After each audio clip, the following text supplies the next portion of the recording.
And welcome to Inside Albania with me, Alice Taylor. This week, I'm going to be discussing the recent improvements in the passport strength of the Albanian and Kosovo passport. I'm also going to be discussing the ongoing situation in Kosovo, including unresolved historical issues, the stance of the West, and in particular that of the United States. But before we start, there are a few things that caught my eye this week. First of all, Ukrainian President Volodymyr Zelensky is set to visit Albania for the first time on the 28th of February. Now, this will be for a peace summit, which is being organised by the Albanian government. It's set to take place a day before another big meeting between regional leaders that will focus on progress towards EU accession and the implementation of the economic growth plan, which was announced in 2023. Volodymyr, if you're watching, I would love to interview you, but unfortunately, I don't think it's going to happen. Now, another story which caught my eye over the last week, and following on from previous discussions about migration and declining fertility rate, while the whole of Albania is suffering with this phenomenon, declining fertility rate, the mass exodus of people abroad and to larger cities, this is hitting the north of the country particularly hard. Now, while births decreased by 10% in 2023 across Albania, in the Kuksi district, one of my favourite places, this was 18.5%, with only 667 babies born last year. Leisure, my second home, also suffered with a significant drop of 16.3%, followed by Dibra with 14.4% and Shkodra with 13.7%. Now, overall, over the last 10 years, from 2013 to 2023, the number of births across the whole country has fallen by a staggering 37%, according to data from Instat. We will also have the results of the recently conducted census in June this year, which is expected to give quite an alarming overview of the situation in the country. Also this week, there was a huge discovery which made headlines all around the world, but not so much in Albania. Scientists discovered the largest flow of natural hydrogen ever recorded. Now, this was found in an Albanian mine in Bulqiz in the north of the country. Scientists have discovered between 5,000 and 50,000 tons of hydrogen, which, in case you don't know, has the potential to be used as a source of clean fuel and clean energy. Now, the problem is that the fuel, which is about 84% pure, very pure, is extremely difficult to extract, meaning that the discovery might not benefit Albania much beyond research purposes. On now to our first story. As tensions between Kosovo and Serbia continue to rumble on, I decided to get the perspective of Tanya Domi. She's a professor at the Harriman Institute at Columbia University in the United States, and she specializes in international and public affairs with a speciality in human rights in the Western Balkans, post-conflict development, and conflict-related sexual violence. Tanya, welcome to Inside Albania. It's a pleasure that we are finally getting a chance to do this together after quite a lot of backwards and forwards over the last few months. Thank you so much. It's a real pleasure to join you today on this show. And given that my grandmother was born in Albania, she would have been amazed, I think. So what I want to talk about first, I want to dive in first. You told me that you have just come back from a trip to Israel. You were there with Vasifia Krasniqi to look at the way that sexual violence and rape has been used in the ongoing conflict there. If I understand correctly, can you give me a bit of information about your trip and what exactly it was that you were doing there? Yes, I joined Vasifia Krasniqi Goodman, who is a Kosovar American and a survivor of the 99 war in Kosovo with Serbia. She was recently appointed as a presidential envoy on conflict-related sexual violence by President Osmani of Kosovo, which I think was indeed a brilliant and a major leadership initiative that actually yielded to this first trip by Vasfia, and I am also a member of her board, and which is called the NGO, which is called Vasfia's Initiative. Mm-hmm. So we were supported by the Kosovo government in going to Israel, and Israel extended a invitation to Vasfia and myself to come and engage in a fact-finding mission on the events that took place on October 7th, specifically for both of us on conflict-related sexual violence that took place in Israel. And I'm a scholar in that area at Columbia University. Tanya, are you able to explain or give any more information on what you found out during this trip? Yes, I can. We had very high access. We met with members of the Knesset. We also met with General Hirsch, who now reports to the War Cabinet. And we also went around the country. We went to locations in southern Israel that were attacked on October 7th. And there has been an initial report issued by the Israeli Physicians for Human Rights. And let me just get right to it.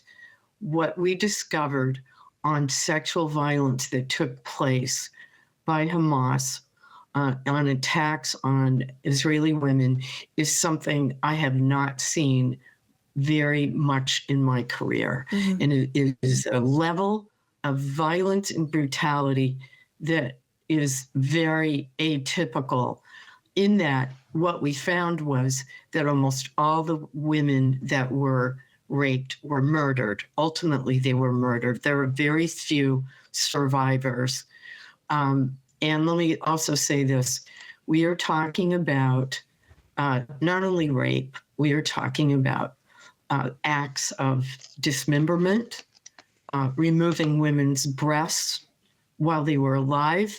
We are talking about using knives, pushing them into their vaginas, shooting women in their vaginas with guns, and also burning them alive and dismembering them, including beheading them.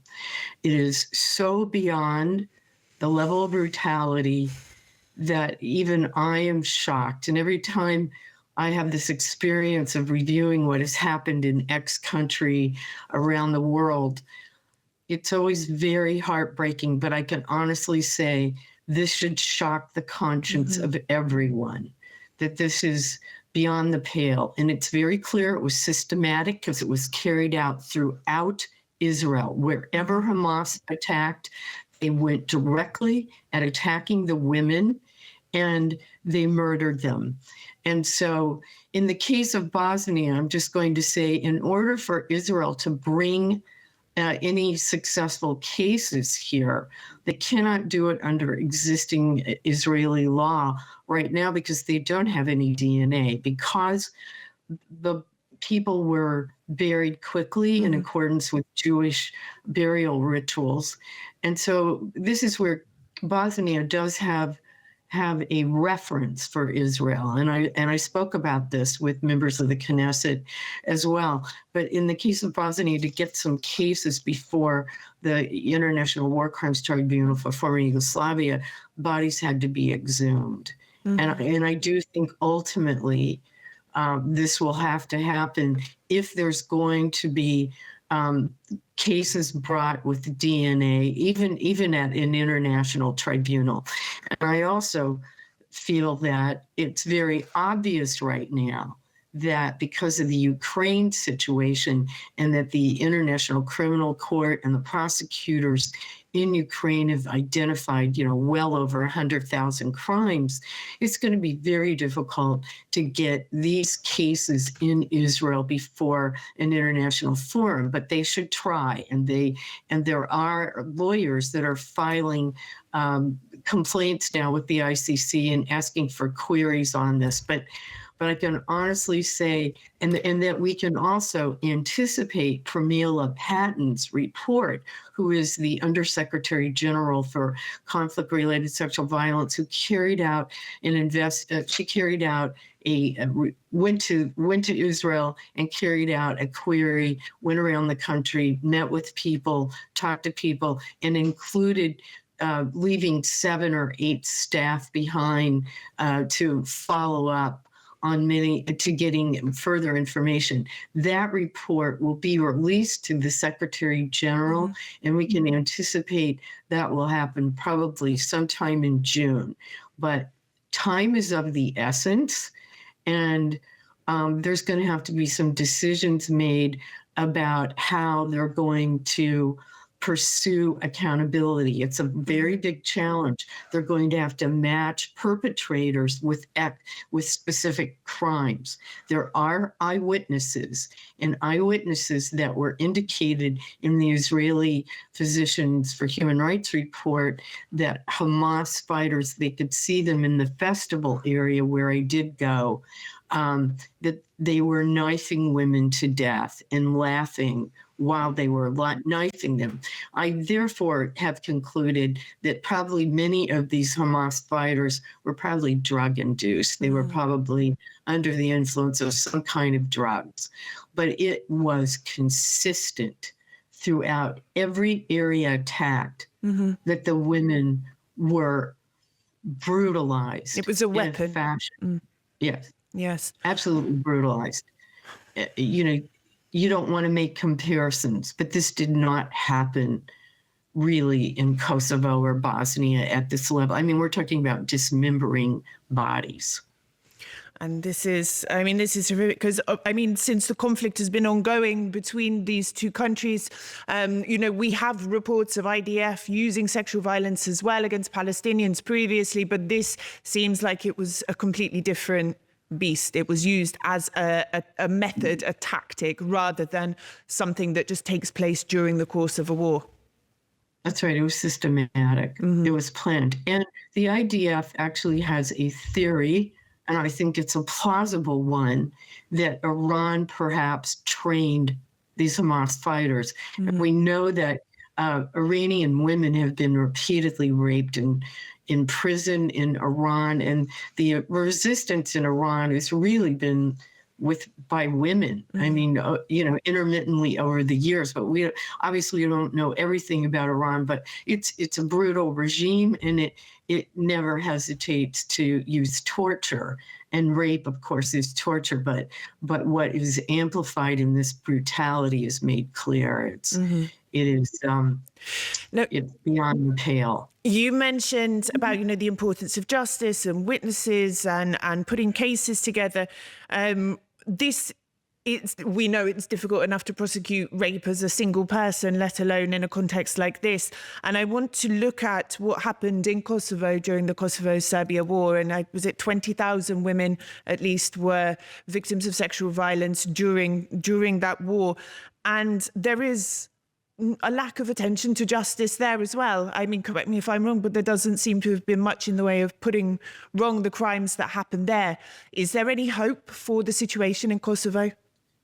Yeah, first let me just address your point about the lack of justice. There are mitigating issues in the case of Kosovo. And unfortunately, there was a case, there were 6 commanders that were prosecuted under the International War Crimes Tribunal of former Yugoslavia. But remember, that was an ad hoc court, and ad hoc courts have end dates. And therefore, as the country was grappling with 20,000 rapes in the aftermath, and many women, and rightfully so, didn't want to speak about it, didn't want to talk about it. It takes quite some time. I've advised Israelis to this fact too. It will take a long time for witnesses to come forward, and they're going to require psychosocial help and support to prepare to even testify, or even if they choose to testify, or even have the opportunity to do so. In the case of Kosovo, the court ended. Yeah. And at the time when the country was beginning to rebuild, get on its feet, and people were beginning to reestablish their lives. Secondly, there is no extradition treaty with Serbia, between Kosovo and Serbia. So there's no cooperation on war crimes. And more to the point, the prosecutor in Belgrade announced, a couple of years ago that she would not prosecute anyone but victims, Serbian victims that were victims of crimes perpetrated by Kosovars against Serbs. There has been a domestic conviction in Kosovo. So if they have the opportunity to get custody of a perpetrator or somebody that has been indicted by a Kosovo court, then perhaps they have brought that case and they have convicted a perpetrator in Kosovo. And let me also add, there's the KLA court. It's referred to as the KLA court in The Hague. It has an office in Pristina. But the fact is, it's called the Dick Marty court, who designed this court, and it was limited to prosecuting KLA leaders who committed or are alleged to have committed war crimes. And I argue in a piece in Foreign Policy that was published in 22 that, and there are lawyers too around the world, that the mandate of this court should be updated. It should be enlarged to include these cases, because not only the rape cases, but there are many civilians that were tortured and injured during this war. Crimes were committed against them, and they will never get justice. So there are mitigating factors. I mean, we have a situation in Serbia today where the government, society openly celebrates war criminals. You have people who were involved in the government at the time, which committed massacres, who are still in power. We have the example after the 24th of September, where they mourned the death of 3 people that committed a terrorist attack in Kosovo. You have this climate of a really horrible climate in Serbia. And then you have, like you mentioned, the court in The Hague, which is dealing with people from Kosovo. And I would argue that this is a failure of the West in many ways. And we are not really learning from the mistake, because if you look at what's happening with the Kosovo-Serbia dialogue at the moment, Kosovo is being constantly pushed down, down, down, down, while Serbia is being placated. This is my view. What are your thoughts on that? My observations are also aligned with yours. Let me just say this. With regard to celebrating war criminals, this is a phenomenon throughout the region. It happens in Zagreb too. And every year, for the commemoration of the Srebrenica genocide in eastern Bosnia, Serbs actually go out on the road and they mock what's happening. They celebrate war criminals as well. I mean, Vojislav Šešelj is in the parliament of Serbia, rather. And let me just say, this is also being referred to by academics called triumphalism, the celebration of war criminals. They have done it in Croatia repeatedly. When war criminals get released, they're celebrated, they're received, they're being honored. And I just think it speaks to the society as a whole, but it's being led by people who don't condemn it, who will not call out and use the term genocide with respect to what happened in Bosnia, for example. They refuse to do so. And that's an extension of the genocide, the original genocide. That just extends it. It's very traumatizing to people. But there's actually, I just want to say, Alice, there's no shame. There's no shame. Shame, it just doesn't exist in this context. And, people have been unable to reflect because the government, and this current government, didn't have anything to do with what happened during those years. But they don't have the capacity to say, look, we made a mistake. We wronged people in 1992 to 1999. And let's, apologize for it. But they don't have the capacity to do that because their politics is so extreme, so nationalistic. And let me just address, so there's no capacity to do that. And there are some good people in Belgrade. I know them. They're human rights lawyers. They're activists. The Youth Initiative for Human Rights has confronted the government over and over, but you can't put that on, a few NGOs and expect them to change the whole country. They don't have any power, only through their persuasion and their efforts to educate. But let me also speak to the issue of how Kosovo is being treated. I want to point out that on February 2nd, Jim O'Brien is the new Assistant Secretary for Europe, Eurasia in the U.S. State Department, gave a speech at University of Sarajevo.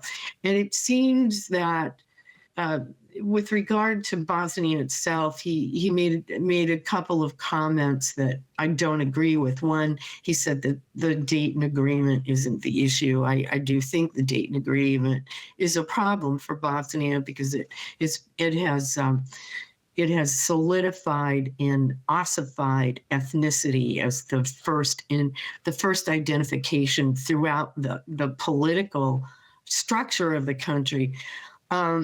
And I don't want to get into all of that, but what he did say is that the problems with people like Milorad Dodik and Dragan Čović, these extremists from Bosnia, they can no longer be mollified, or we have to confront them. We have to take this on. He didn't specifically address Kosovo, but this is the new Assistant Secretary who is saying that this mollification of nationalists has got to end. And I think Chris Hill is going to probably go silent. I think that Mr. O'Brien's come in to clean up a mess, quite frankly. And we'll see how much this is being tweaked in terms of the U.S. foreign policy towards the region.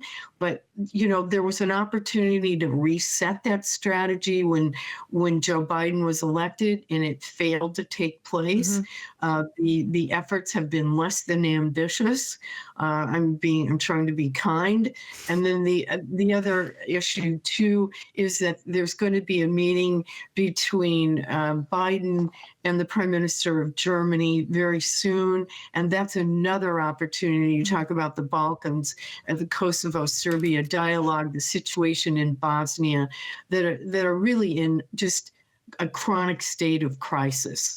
And if Dodik does something and attempts to secede in Bosnia, we believe that will trigger a dynamic in Kosovo. Like there will be a reaction to that, and perhaps moves by the Serbs into Kosovo. God only knows what could happen.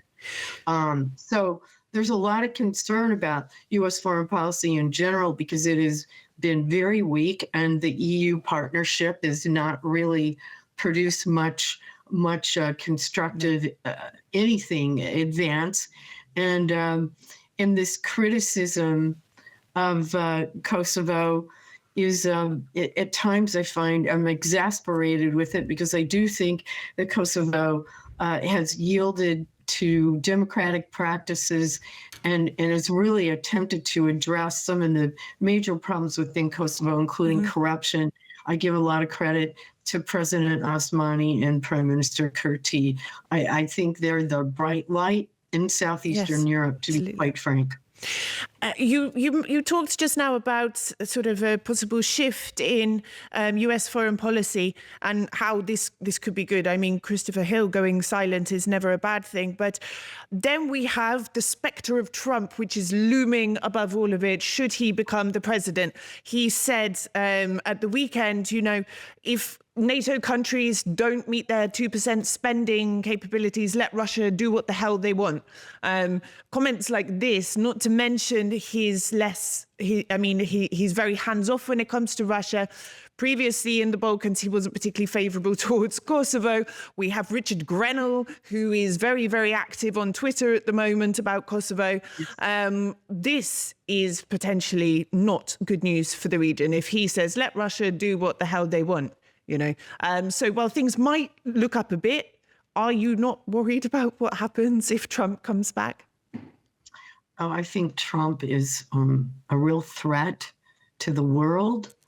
I think one of the first moves he would make if elected would pull us out of NATO. And we know the consequences of that with the ongoing war. Do you think he'd actually do that? Do you think he'd actually pull? I think you should take him at his word. Yeah, I didn't know whether it was bluff or not, you know, because he likes to do this a lot.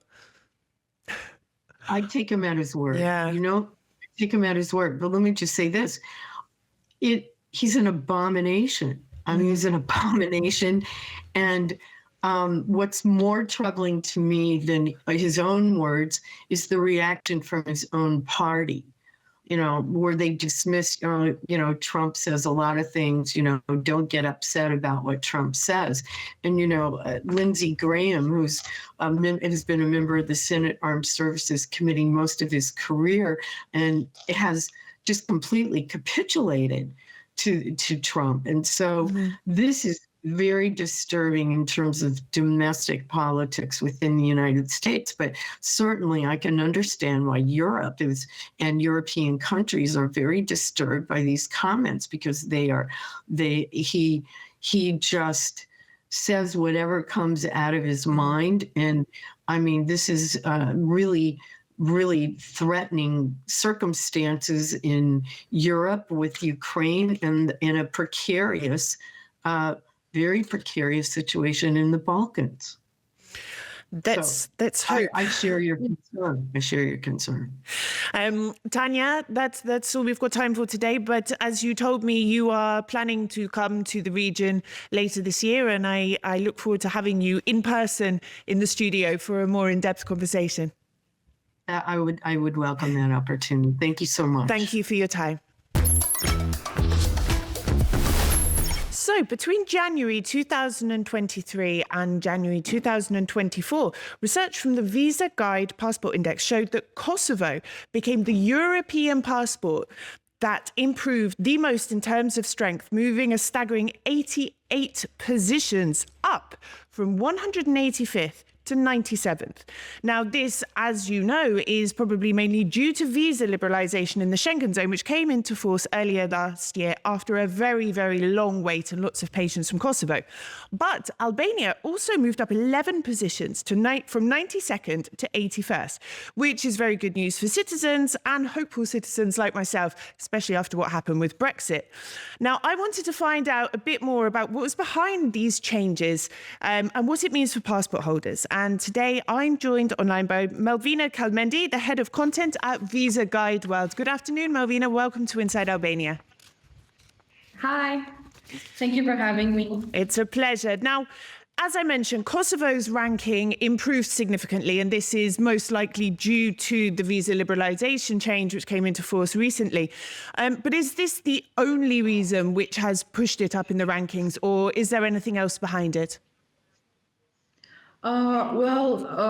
Considering that our index is a passport ranking index, then yes, the visa liberalization with Schengen and later on with also Israel, the UAE and Qatar is what really pushed it upwards.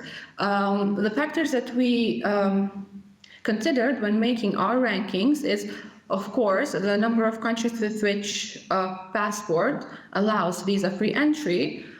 However, there's a bit more nuance to it rather than just yes visa or no visa. We believe that the destination country with which you can travel to with that passport also matters. So there were two major factors which we took into account. The first one was, of course, the value of the visa requirement from the destination country. And the next was what we refer to as the DSS, or the Destination Significance Score. The value of the requirement, of the visa requirement, means that not only is there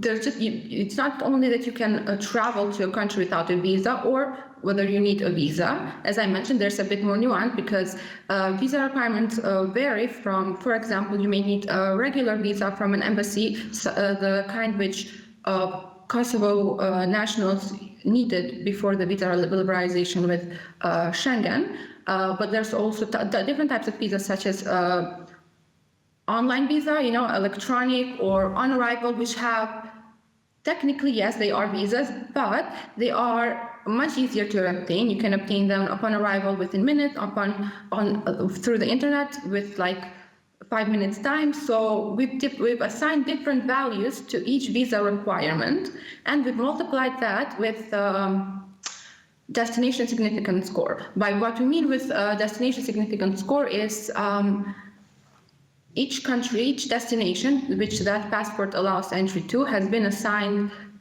a value. This value takes into account the GDP of that destination, the power index, meaning the strength, stability, global influence of a destination country, the tourism index, how popular that destination is, as well as the human development index, which is an overall measure of the happiness and well-being of the population living in that country. These two were multiplied, and then of course each has a different value, which is then added to make the value or the score of a passport, which then ranks it into our index.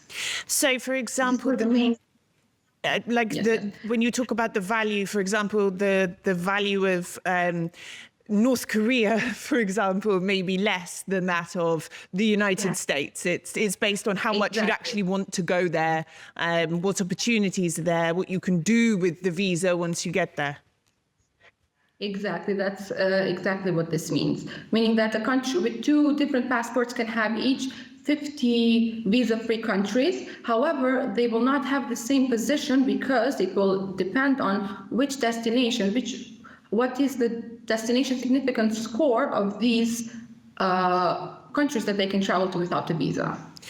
And like the ranking that you've done and the scores that have been, or the positions that have been given to Kosovo and Albania, does this have any impact on citizens? Can it have any influence on any future decisions or anything, or is it purely just for reference purposes? This is, our ranking is purely for ranking the passport the passport strength of a country, where they can travel to without a visa. This doesn't have any other implications other than on travel. Mm-hmm. And it helps citizens sort of understand their options in a way, I guess. But yes. How can Kosovo improve in the future? Obviously, if it joins the EU, which is their dream, but it does seem quite a long way away, then that will, I imagine, improve the score further. But what else can happen in the meantime that will push Kosovo further up the rankings? Naturally, the main factor which will push Kosovo further up the rankings is entering into more visa-free, like visa liberalization agreements, such as with Schengen. And how the way this can happen is, of course, through reforms or improvements in socioeconomic situation in Kosovo, which would then increase the destination significance of Kosovo itself, and maybe allow for further down the line to enter into these visa-free agreements with other countries which have a higher destination, a significant score. And then, of course, it would increase the Kosovo passport ranking as well. Now, Albania, it already enjoys visa liberalization. It doesn't face some of the hurdles that Kosovo does, like recognition. There are quite a few countries, unfortunately, that don't recognize Kosovo. But it improved a lot. Why? What was behind that 11-point jump? Yes, if I'm not mistaken, Albania has increased by 10 positions from 2023 to 2024. There hasn't been any sort of very concrete reason for why this could have happened. Perhaps some countries may have removed the visa on arrival or electronic visa requirements for Albania, which then may have helped. But possibly the main factor which helped was the visa liberalization agreement that it entered with China. which has a higher destination significance score, and that could have also pushed Albania up. Otherwise, there's no real concrete reason or evidence why Albania's rank increased. But it's good news for Albanians anyway. Yes, nonetheless. And how can the Albanian passport improve its strength in the coming years? I mean, aside from EU accession, again, we don't know if, when that's going to take place. What can the Albanian government do in terms of making the passport stronger for citizens? Well, I would, what the Albanian government can do is, of course, focus on improving. I know that during the past few years, there's been a lot of improvement in the socioeconomic and political atmosphere, let's say, in Albania. But what, of course, the Albanian government, I assume, would be able to do is focus more on things such as improving education, improving healthcare, improving, the equality or equal rights for all communities in Albania, which then would, of course, help them achieve their, the conditions for EU accession, and then, of course, improving their passport rank significantly. Malvina, thank you very much for your time today. Thank you so much for having me. That's all for this week. Thanks for watching Inside Albania. And don't forget, you can watch the show every Saturday at 5 o'clock on Euronews Albania, on our YouTube channel, and across all major podcasting platforms. Until next week, Miro Pavshin.